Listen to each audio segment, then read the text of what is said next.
북한 상위 1% 엘리트 계층으로 평양에 살면서 마치 뉴욕 맨해튼과 같은 삶을 누렸던 이현승, 서현 남매. 이들은 윤택했지만 공허했던 평양을 떠나 맨해튼에서 자유를 채워가고 있습니다. 현승 씨는 뉴욕 맨해튼에 위치한 컬럼비아대 공공정책대학원에 재학 중입니다. 그 마음 졸이는 거 있잖아요. 그 이렇게 온라인으로 열어서 보잖아요. 근데 이제 별이 나오고 하니까 기분이 좋았죠. 아, 다행이다. 이렇게 있을 때 좀 뉴요커 같으세요? 제가 아직 저를 뉴요커라고 생각해 본 적이 없어서 네, 평양 뉴요커라고 해야죠. 그러면은.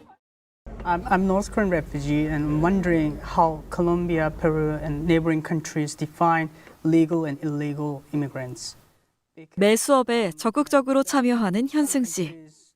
I think it's been a learning opportunity for everyone, including myself, to learn about the life of a North Korean that spent most of his life in North Korea, that decided to basically leave and escape North Korea despite all the risks.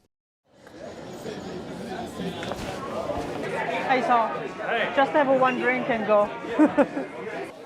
현승 씨 주위에는 늘 친구들이 모여 있는데요.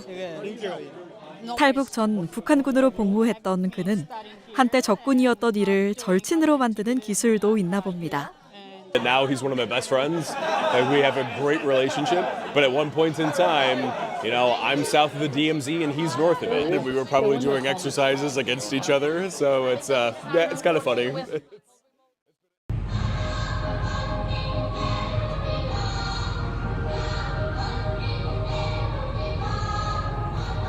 컬럼비아 대학의 한 강당에서 북한 동요가 들립니다.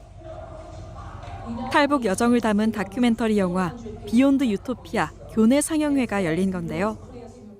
영화에 한창 몰입한 학생들 뒤로 서현 씨가 보입니다. 서현 씨도 오빠 현승 씨와 같은 컬럼비아대 대학원에 재학 중입니다. 영화 상영 후 이어진 Q&A 시간. 북한 정권의 인권 침해 문제에 대해 활발한 대화가 이루어집니다. 현승 씨도 동생을 응원하기 위해 시사회에 참석했네요. 서현 씨는 교내 한인 동아리 코리아 포커스 친구들과 함께 3달 전부터 이번 행사를 준비했습니다. 굿나잇. 학생의 의무는 아니지만 그쵸? 북한의 고향을 둔 사람으로서의 의무라고 생각하는 것 같아요. 이렇게 좋은 플랫폼에서 Let me go inside. 저도 지금 했는데 몇 개가 이게 제대로 답을 했나? 좀 헷갈려가지고 확인을 해보려고. 서현 씨가 상영회를 준비하느라 미처 마치지 못했던 과제를 마무리하고 있습니다. 찍어주셨으면 좋겠어요. 너무 보기가 안 좋아요, 지금. 아슬아슬하게 마감 시간 10분 전 제출에 성공했습니다. 이제서야 마음이 편해졌는지 오빠와 농담도 주고받습니다. 어떤 분들은 쌍둥이냐고 하는 사람도 있고, 근데 그 주로 미국 분들이 이제 분간을 잘 못하니까. 서윤 씨는 어떻게 생각해요, 그 말에?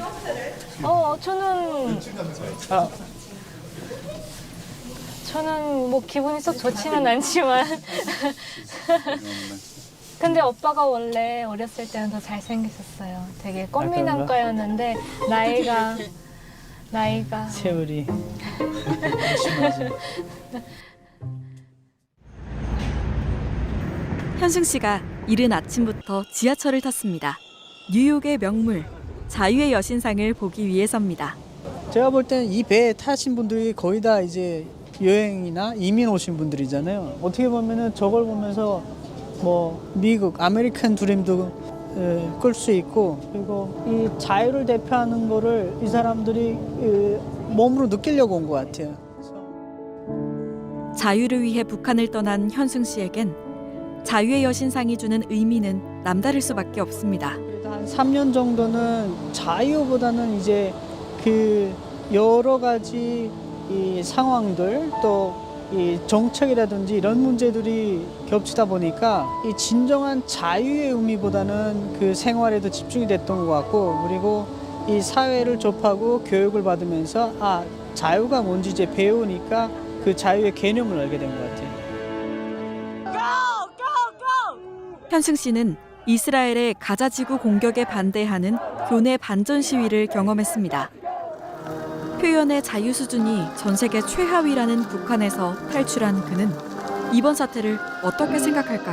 한 가지 부럽고 또 미국이 참 이 표현의 자유를 존중해 준 나라라는 게 이 가슴에 와닿는 것이, 북한이나 중국 같으면은 그런 일이 상상할 수가 없죠. 일단 시작이 되면은 진압이 되면은 끝이에요. 북한은 어떻게 보면 3대가 멸종이 될 수도 있는 거고, 근데 지금 표현의 자유를 넘어서 다른 학생들에게 지금 불편을 주고 있고, 또 이 건물 점거도 약간 폭력적으로 이 시위가 본질이 됐어요.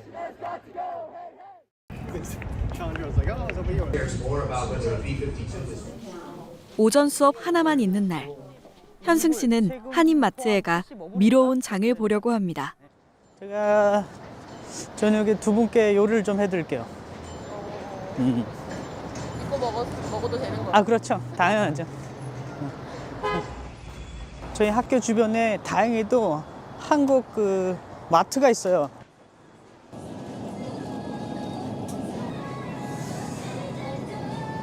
호박장을 뭐를 사지?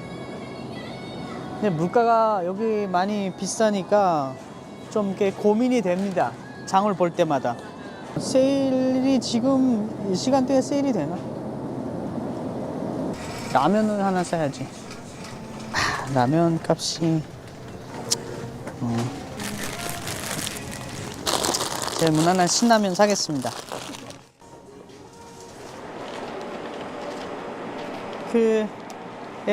조금 샀는데 이렇게 나왔습니다. 아무래도 물가가 비싸죠. 바로 여기에요. 이 앞에. 두 명이 있습니다. 왜 이렇게 깨끗한 거예요? 이렇게 청소를 하셨나요? 제가 지금 2시간 넘게 청소를 했어요. 2시간 넘게 했다니까? 지금 이것도 하고 이걸. 원래 상태가 어땠던 거예요? 원래 저도 말 못해요, 진짜. 찹쌀. 뭐 대충 자르면 끝입니다. 좀 전문가 솜씨 같아요. 계속 뭐 해먹기도 하니까 자체로. 밥도 잘 됐어요, 현승 씨. 40분쯤 지났을까요? 그가 북한식 두부 김치찌개와 한국식 돼지갈비를 내왔습니다. 일단 드셔보세요. 그 갈비하고. 제가 이 두부 김치찌개는 정말 군대 때 너무 많이 먹었어요.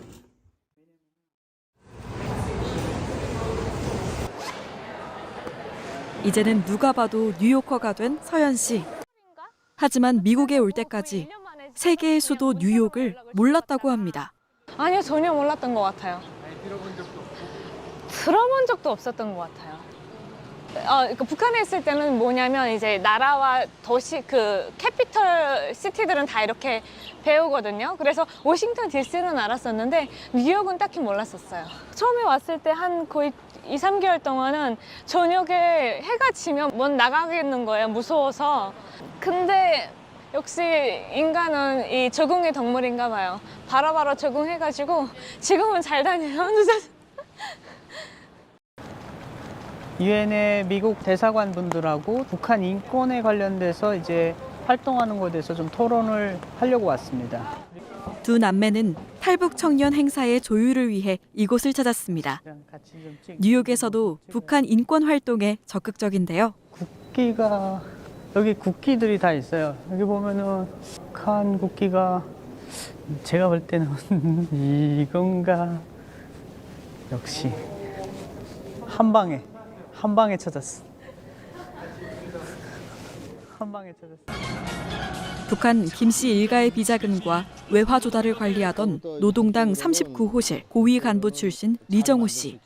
중국에 머물던 리 씨는 아내, 아들, 딸과 2014년 10월 탈출했습니다. 당시 김정은 북한 노동당 총비서가 자신의 고모부인 장성택을 처형한 이후 1년도 되지 않은 혼란한 시기였는데요. 특히 서연 씨는 중국에서 4년 내내 기숙사를 함께 썼던 북한 친구가 보위부 요원들에게 잡혀 끌려가는 모습을 지켜봐야 했습니다. 그 중국에서 이제 룸메이트의 사건 계기를 통해서 가까이서 지켜보고 알게 되면서 더 큰 충격으로 와닿았던 것 같아요. 아, 이게 내가 생각했던 우리나라라는 데에 북한이라는 나라에 대해서 그 문제점에 대해서 다시 한번 주변 인물들의 숙청 소식이 들리자 언제라도 다음 차례가 될 수 있겠다고 생각한 현승 씨 가족은 중국의 한 공원에서 비밀리에 회동을 했습니다. 도감청을 피하기 위해 차 안에 휴대폰과 각종 전자기기를 두고 탈북 계획을 짰습니다. 일단 탈북을 하는 과정 기간 동안은 되게 너무 정신이 그냥 꿈속을 걷는 것 같은 느낌이었던 것 같아요. 이게 정말 실질적으로 벌어지고 있구나. 저희 본인들 자체도 믿기 어려운. 네, 그렇죠. 너무 긴장이 되었죠. 이게 어느 순간 누가 나타나서 우리를 덮칠지 모르는 상황이었고 또 만약 그렇다면 이제 모든 것들이 어떻게 될 것인지 정말 누구도 예측할 수 없는 상황이었으니까 그런 것에서 오는 부담감과 공포감, 만감이 교차하는 것 같았어요. 북한 선전 매체인 우리민족끼리 TV는 리정호 씨 가족이 탈북한 2년 뒤인 2016년 리 씨의 어머니와 형제들을 출연시켜 제2북을 종용했습니다. 사실상 북한 당국의 협박 메시지였습니다. 빨리 손자들 데려오나, 응? 막 보고 싶다. 응? 게다가 북한으로 추정되는 도청과 해킹 공격에 시달리면서 결국 2016년 3월 미국으로의 망명을 결정했습니다. 다 당황스러운데 이제 우리 집사람이 이렇게 우리가 자본주의 사회 가면은 돈이 없잖아. 어떻게 살겠나 다 자본주의 가서 현승이하고 서연이가 우리가 가서 볼 테니까 그런 건 걱정하지 말라. 그래서 이제 그러나 자본주의는 쉽지 않았습니다. 미국 정착 후 벌써 8년. 이들 남매 역시 이민자로서 다르지 않은 경험을 했습니다. 저 라면집에서도 알바하고요. 웨이터로. 그리고 주차장 알바도 했었고요. 주차 알바할 때도 저한테 화를 내면서 그 약간 그 인종차별이라고 해야 되나? 이제 그 다른 사람들한테 이게 some Chinese guy라고. 근데 나는 그때 당시에 some Chinese guy가 인종차별인 줄 몰랐어요. 근데 다른 애들이 이제 그 옆에서 말리는 거예요. 그 사람을. 그렇게 인종차별이라고. 그래서 모르니까. 근데 그렇게 하면서 또 미국 사회에 대해서 배우는 거죠. 비가 내리는 날씨에도 네온 사인 불빛으로 환한 이곳은 타임스퀘어. 두 남매는 자본주의의 상징에서 북한에 남아있는 사람들을 생각합니다. 사실 보면 북한에도 정말 스마트하고 재능이 많은 친구들이 많은데 그들이 자신의 재능이 뭔지 깨달을 기회조차 없이 어떻게 보면 그 정권의 덕으로서 노예처럼 생활하고 살아가고 있다는 것이 가장 가슴 아픈 점인 것 같아요. 같은 이제 제 또래 친구들을 보면 특히 그런 것 같습니다. 자유가 없었을 때는 모르잖아요. 내가 자유가 있는지 없는지를 모르는데 일단 있어 보면은 누군가가 나에게서 자유를 가지고 한다고 하면은 절대적으로 지키려고 노력할 것 같아요. 저희가 북한 주민들이 자유를 찾아야 된다고 목소리를 높이는 것도 그분들이 자유를 가져봐야 된다고 생각을 합니다. 두 사람은 지금 누리고 있는 자유와 새롭게 얻은 기회들이 더 소중하게 느껴집니다.